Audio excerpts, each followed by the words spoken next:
The wedding at Cana. The next day there was a wedding celebration in the village of Cana in Galilee. Jesus' mother was there, and Jesus and his disciples were also invited to the celebration. The wine supply ran out during the festivities, so Jesus' mother told him, "They have no more wine." "Dear woman, that's not our problem," Jesus replied. "My time has not yet come."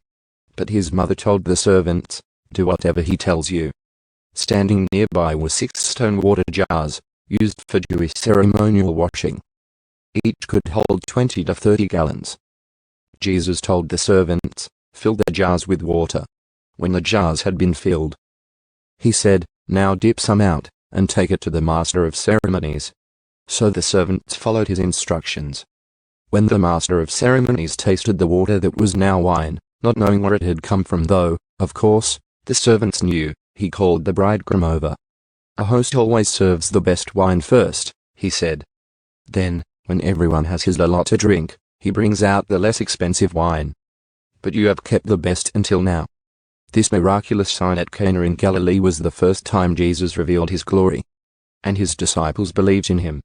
After the wedding he went to Capernaum for a few days with his mother, his brothers, and his disciples. Jesus clears the temple. It was nearly time for the Jewish Passover celebration, so Jesus went to Jerusalem.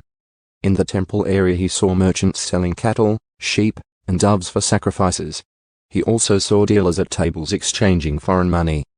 Jesus made a whip from some ropes and chased them all out of the temple.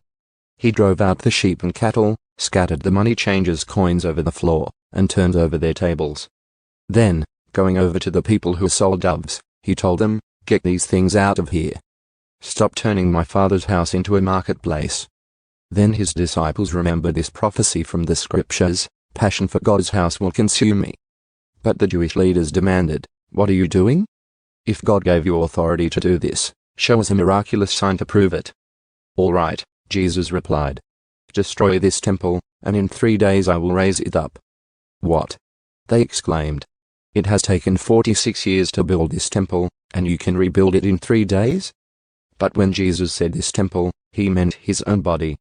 After he was raised from the dead, his disciples remembered he had said this, and they believed both the scriptures and what Jesus had said.